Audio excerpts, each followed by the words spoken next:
Apresenta Check-up no rádio.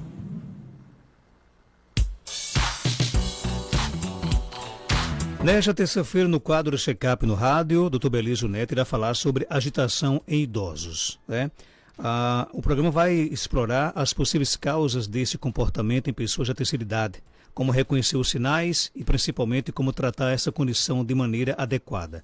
A agitação pode ser um sintoma de diversas condições médicas e psicológicas, como demência, efeitos colaterais de medicamentos ou até mudanças no ambiente de vida. E é fundamental entender a melhor forma de ajudar os idosos a enfrentarem esse desafio. Dr. Belísio, seja bem-vindo aqui ao nosso Panorama 95. O que é que caracteriza a agitação em idosos e como ela pode se manifestar no dia a dia? Bom dia. Bom dia, Marcos. Bom dia, Geraldo. Bom dia a todos os nossos queridos ouvintes. Bom dia aos nossos internautas. Satisfação imensa, mais uma terça-feira, participarmos aqui falando sobre temas relevantes da geriatria, tirando dúvidas dos ouvintes, como esse de hoje, o tema de agitação. Então, a agitação, a gente grosseiramente, de uma maneira... Grosseiramente não, mas eu diria de uma forma mais simples, a gente poderia dizer que é aquela inquietação, aquele paciente que ele está toda hora inquieto, ele está toda hora perturbado, ele está toda hora sem conseguir parar a velocidade com que ele pensa, parar literalmente em algum canto, ele está toda hora agitado. Tem algum aqui no nosso sertão, a gente tem alguns outros sinônimos de agitação. Às vezes o esposo chega e diz, ela é muito agitada, mas o agitado no caso é muito irritada. Mas classicamente a gente também classicamente a gente cuida de agitação em pacientes que têm demência, que eles vão evoluindo numa fase para fase moderada, assim a gente vai dizer, assim vamos dizer, ou seja, a doença progride, eles vão para uma fase que cursa com sintomas neuropsiquiátricos, e um deles é a agitação, fica inquieto, fica andando para lá e para cá, não consegue parar de falar, não consegue parar de repetir uma palavra, não consegue parar de fazer um som inadequado ou um som incompreensível. Então tem esses dois perfis. Tem esse perfil do paciente lúcido e que se agita ou se irrita, ou esse paciente que tem uma agitação de não conseguir parar de pensar, não conseguir parar de se preocupar, não conseguir parar em algum lugar. Então, nesse primeiro caso, Marcos, se trata, na maioria das vezes, de pacientes com transtornos do humor, assim vamos dizer. Transtornos ansiosos, transtornos depressivos, transtornos do tipo distimia, está se irritando muito, está ficando muito tempo sem se preocupar, está se preocupando até com o vento. Então a gente precisa entender esses sinônimos, o que é que o paciente está tentando nos dizer. Lá no consultório a gente, no ambulatório, em qualquer que seja o local, a gente tem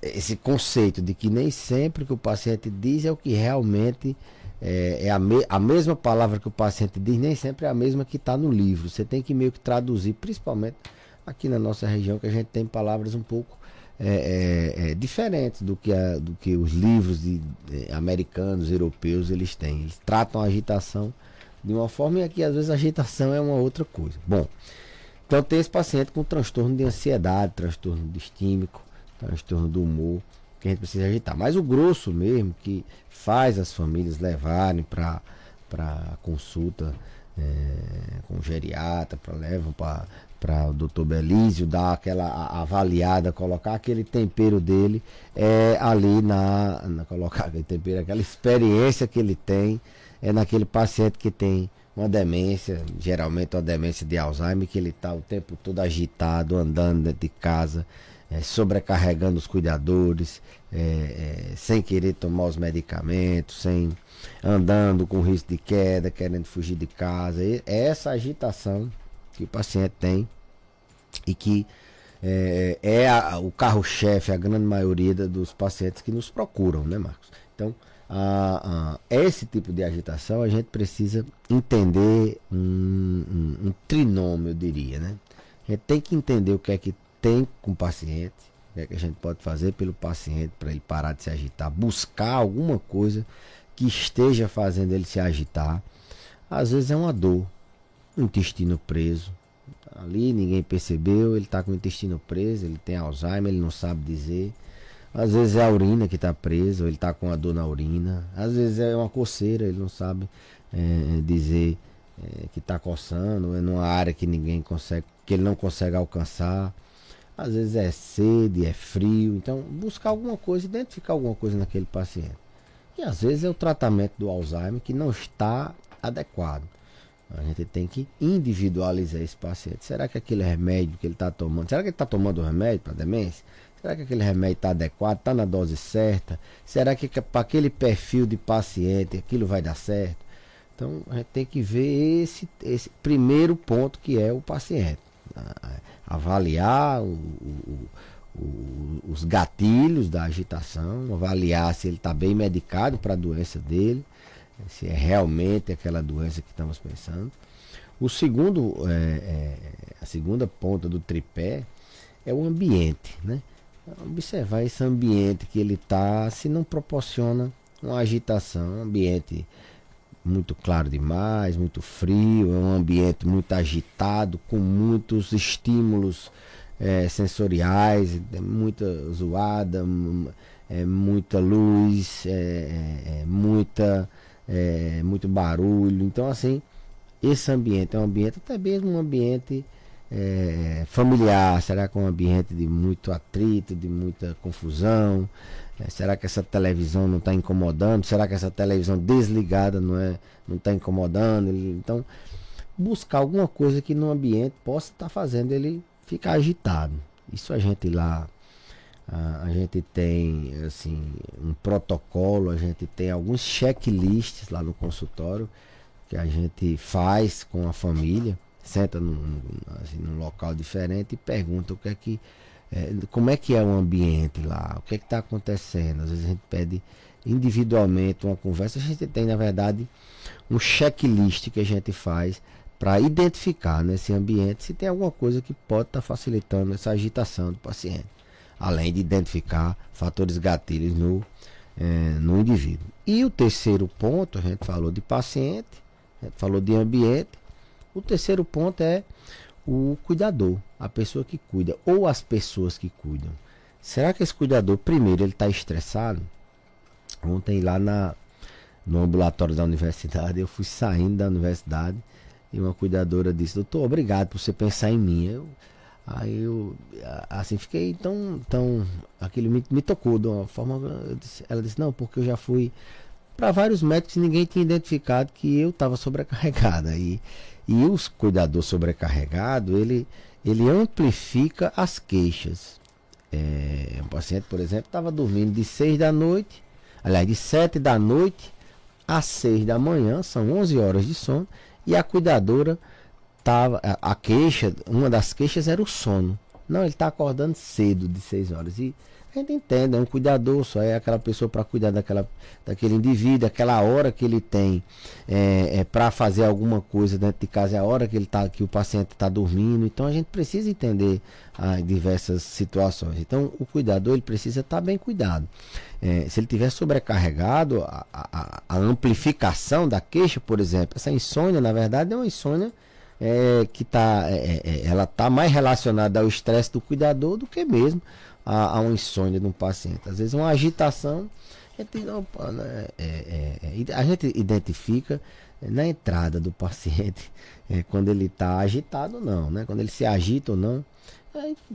Na entrada do paciente está agitado, vem outro familiar, discorda daquele familiar que cuida. Então a gente precisa identificar como é que está esse cuidador para ele não amplificar as queixas, os sintomas, né? E amplificando os sintomas, a gente não cair na casca de banana de supermedicar o paciente. Então, ao longo desses anos aí, com essa experiência lidando com esse perfil de paciente todos os dias, a gente tem observado que nem sempre a gente medica da forma que o cuidador nos diz. A gente tem que entender o contexto familiar, a gente tem que entender se esse cuidador está sobrecarregado, chamar ele num canto, conversar com ele, na maioria das vezes, na grande maioria das vezes, quando a gente chama para conversar individualmente, eles choram, eles relatam sobrecarga, eles relatam que realmente não é como daquela forma. Então,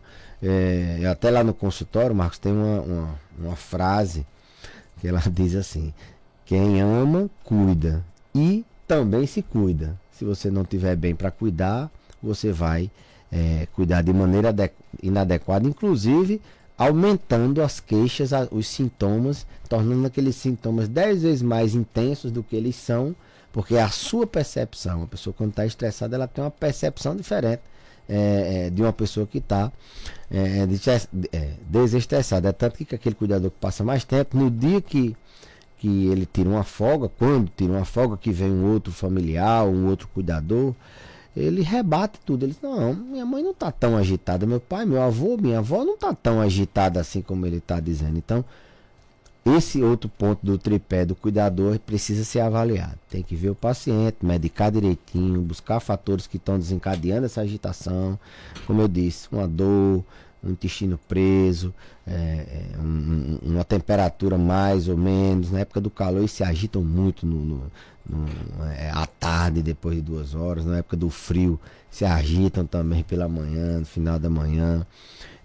O ambiente, será que é um ambiente adequado, um ambiente tranquilo, com pouca estimulação sensorial, um ambiente de muito estímulo, é uma criança brincando aqui, uma outra escutando um som, é a televisão ligada, é a filha brigando com o filho, e esse ambiente deixa o paciente agitado. E por fim, o cuidador tem que ver esse cuidador com mais profundidade, pensando em não errar na dose da intervenção que você vai fazer para o paciente que tem essa agitação.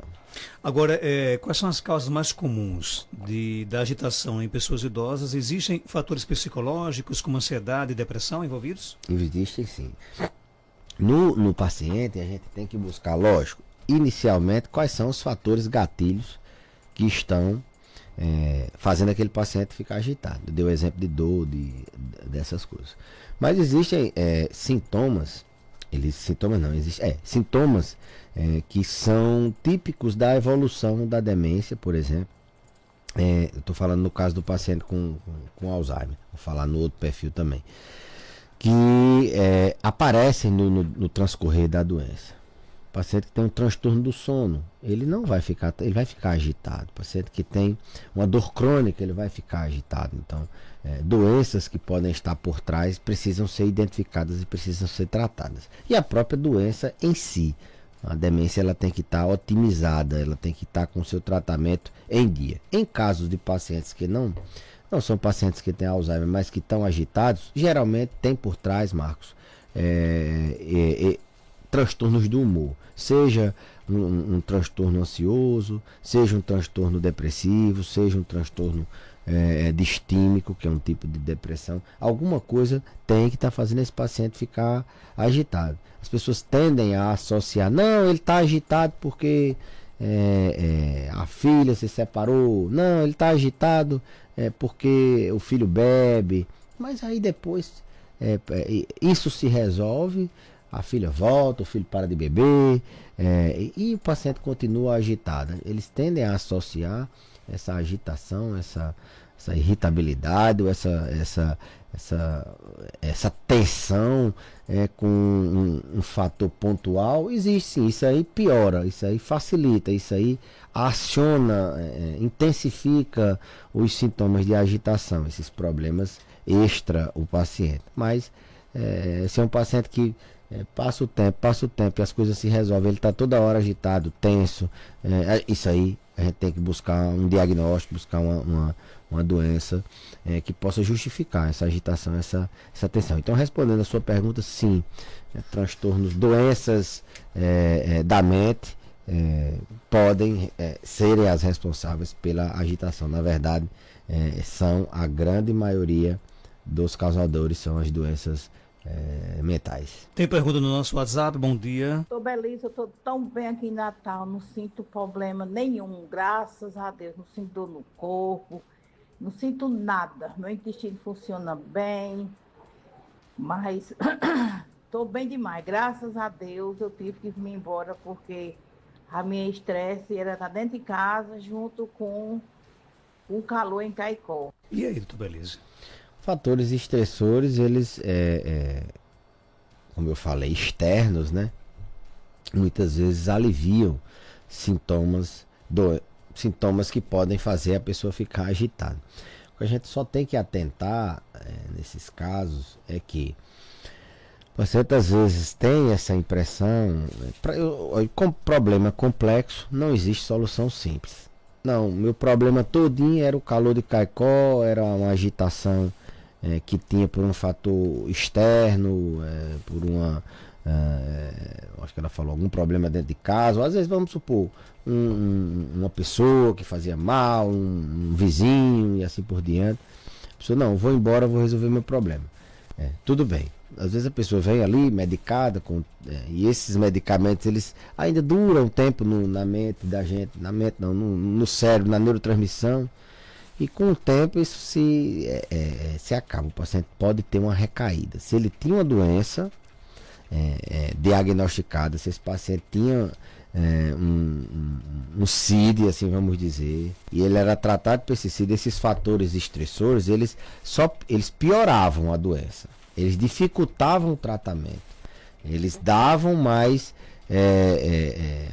trabalho para que a gente pudesse, davam mais trabalho para o paciente lidar com esses eventos estressores. Mas, via de regra, se a doença persiste, com o tempo ele vai ter uma recaída, independente de ter tirado todos aqueles fatores estressores. É o que eu falei, daquele paciente imaginário da gente, que a filha se separou, que o filho bebe, a filha voltou ao casamento, o filho parou de beber e o paciente continua agitado. Então, tem que entender isso. Se tem uma doença, a agitação é piorada pelos fatores externos, estressores externos. Ela tem uma dificuldade de ser tratada, porque está todo ali o fator estressor como componente dificultador, assim vamos dizer. Mas se tem doença, essa doença mais cedo ou mais tarde pode ter uma recaída. Se não, é porque a doença não existia. Outro ouvinte aqui, tudo que essa senhora falou acontece comigo. Tenho ficado muito estressada com esse calor. Pior que estou entrando na menopausa e tudo pior. E aí, doutor Belisa? Como eu disse, doenças, por exemplo, essa síndrome climatérica, essa transição menopausal, ela cursa com ondas de calor muitas vezes insuportáveis. Esse caso aí é um caso provavelmente hormonal. Ela tá ficando estressada. O calor estressa, logicamente, mas se o calor fosse responsável por estressar, todo mundo em Caicó seria estressado com o calor. Então o nível de estresse dela é um nível mais... O gatilho passional estresse é um gatilho mais sensível, né? A gente diz que ela tem um limiar mais baixo. Então tem que ver o que é que está por trás. Provavelmente é uma questão hormonal. Essa transição menopausal, além de dar os fogastos, as ondas de calor, ela também altera o humor do paciente. Ele fica mais com a labilidade emocional maior, mais fácil de se irritar, mais fácil de se preocupar, mais fácil de se emocionar. Então, talvez seja uma questão hormonal. Como é que a medicação pode afetar o comportamento de um idoso? Há remédios que podem causar ou agravar a agitação? Existem alguns remédios que podem, sim. Uma das causas de agitação no idoso são medicamentos. Vou dar um exemplo. É um paciente que toma um medicamento que facilita o intestino ficar preso. É um medicamento que ele toma para uma determinada doença, ele não pode ficar sem esse medicamento, e ele facilita o paciente ficar com o intestino preso. Então, isso agita o paciente. Então, é um exemplo de medicamento que pode agitar. Medicamento que pode...